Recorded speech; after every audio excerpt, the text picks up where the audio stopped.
Hello students, if you like my videos then please like, share and subscribe Dhawal Shah engineering। आज हम देखने वाले हैं that how to find depreciation। depreciation का मतलब होता है कि at the end of service life जो मशीन या फिर प्रोडक्ट की जो वैल्यू होती है जो डाउन आ जाती है उसको हम depreciation बोलते हैं। तो depreciation फाइंड करने की मेथड्स कौन कौन सी है वो हम सबसे पहले देखेंगे। तो the methods for finding depreciations are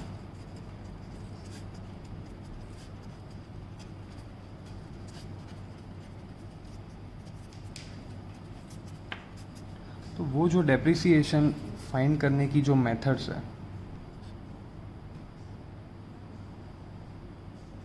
उसमें पहली मेथड है that is straight line method.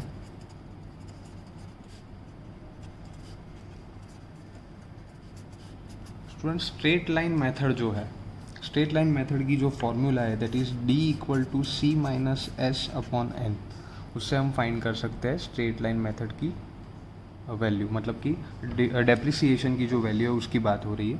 तो यहाँ पे जो c है, c is equal to initial cost, मतलब कि आपकी मशीन की जो इनिशियल कॉस्ट है वो गिनी जाएगी। उसके बाद s है, s denotes scrap value of your machine, जो स्क्रैप की वैल्यू होगी वो आएगा।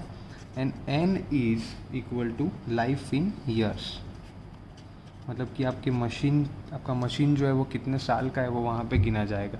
तो स्टूडेंट स्ट्रेट लाइन मेथड में क्या होता है, स्ट्रेट लाइन मेथड में होता है कि जो डेप्रिसिएशन की वैल्यू होती है उसको हमने फिक्स कर दिया होता है। वो कैसे किया होता है वो मैं अभी दिखा रहा हूँ।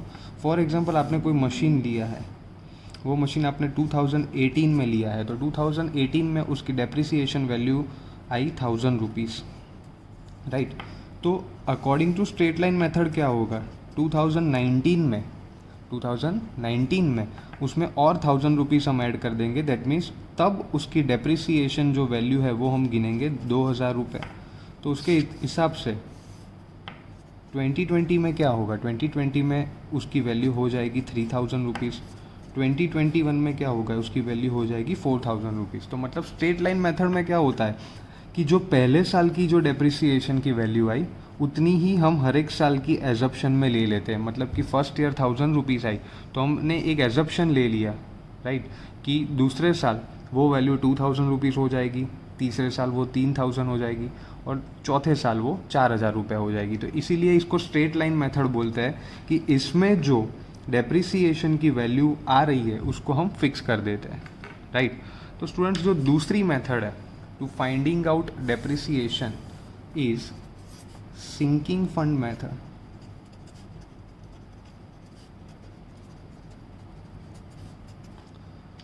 तो स्टूडेंट सिंकिंग फंड मेथड की जो फॉर्मूला है that is d equal to r into C minus S upon 1 plus R raise to n minus 1। तो यहाँ पे जो c है उसको हम अगेन इनिशियल कॉस्ट ही लेंगे, राइट। s जो है उसको हम सेल्वेज वैल्यू लेंगे, ओके। उसके बाद जो r है उसको हम लेंगे रेट ऑफ इंटरेस्ट, जो परसेंटेज में होगा, राइट। उसके बाद n जो दिखाया है that is number of years. तो सिंकिंग फंड मेथड में स्पेशलिटी क्या है, स्ट्रेट लाइन मेथड में क्या हुआ था कि जो कॉस्ट होती है उसको हमने फिक्स ले लिया था, 1000 रुपीज़, 2000 रुपीज़, 3000 रुपीज़, 4000 रुपीज़। हालांकि रियलिटी में हम जानते हैं कि ये पॉसिबल नहीं है। ये क्यों पॉसिबल नहीं है, क्योंकि ऐसा ज़रूरी नहीं है कि 2018 में अगर आपका डेप्रिसिएशन यानी कि मेंटेनेंस 1000 रुपीज़ आया तो वो 19 में 1000 रुपीज़ ही बढ़ेगा, वो ज़रूरी नहीं है। उसकी वैल्यू में कुछ भी फ्लक्चुएशन पॉसिबल है। तो वो जो दिक्कत है वो यहाँ पे सॉल्व हो जाती है। क्यों, क्योंकि यहाँ पे जो आर की वैल्यू हमने दिखाई है that is rate of interest. तो इसमें हम क्या करेंगे, जो आपकी डेप्रिसिएशन की वैल्यू होती है उसको हम रेट के फॉर्म में गिनते हैं, राइट। तो इसमें क्या होगा, जो रेट ऑफ इंटरेस्ट होगा वो हम काउंट करेंगे। तो इसलिए इस मेथड में वो जो दिक्कत है, मतलब कि जो फिक्स वैल्यू हम डेप्रिसिएशन की ले लेते हैं वो यहाँ पे पहले से फिक्स नहीं होगा, वो एवरी ईयर चेंज होता रहेगा, राइट। मतलब कि क्या होगा कि 2018 में 1000 रुपीज़ है तो ऐसा ज़रूरी नहीं है कि 2019 में वो 1000 रुपीज़ ही होगा, वो 3000 रुपीज़ भी यहाँ पे पॉसिबल हो सकता है, राइट। तो इसमें क्या हुआ, 1000 से लेके वो 3000 तक हो गया, तो उतना जो रेट ऑफ इंटरेस्ट है, जो परसेंटेज है, वो वहाँ पे बढ़ गया। तो इसको कहते हैं सिंकिंग फंड मेथड, जिसमें रेट ऑफ इंटरेस्ट काउंट होता है, राइट। तो these are the 2 methods from which you can find depreciation value for any machine. Depreciation के रिगार्डिंग न्यूमेरिकल्स, उसमें हम पहला न्यूमेरिकल देखेंगे। आप क्वेश्चन देख सकते हो, a shipping machine was purchased at ₹5 lakh rupees. The expense of transportation was ₹8,000. The installation charge was ₹12,000. It is estimated life is 20 years. The scrap value is ₹50,000. Find rate of depreciation per year. तो अभी last time भी हमने बताया था कि जब भी numericals आप कर रहे हो तो सबसे पहले गिवन डेटा हमें निकालना आना चाहिए। जो आपका क्वेश्चन है उसमें से गिवन डेटा हमें निकालना पड़ेगा। तो इनिशियल कॉस्ट में आप देख सकते हो 5 लाख रुपए यहाँ पे मेंशन किया हुआ है, right. The expense of transportation यहाँ पे 8000 रुपीज़ दिया गया है और इंस्टॉलेशन चार्ज है वो 12,000 रुपये है, राइट। तो इनिशियल कॉस्ट में हम क्या करेंगे कि C = 5 lakh rupees plus 8000 plus 12,000 करेंगे। तो जब उसका एडिशन हम करते हैं तो हमें मिलता है 5,20,000 रुपीज़। उसके बाद उसकी जो स्क्रैप वैल्यू है वो क्वेश्चन में दी गई है ₹50,000।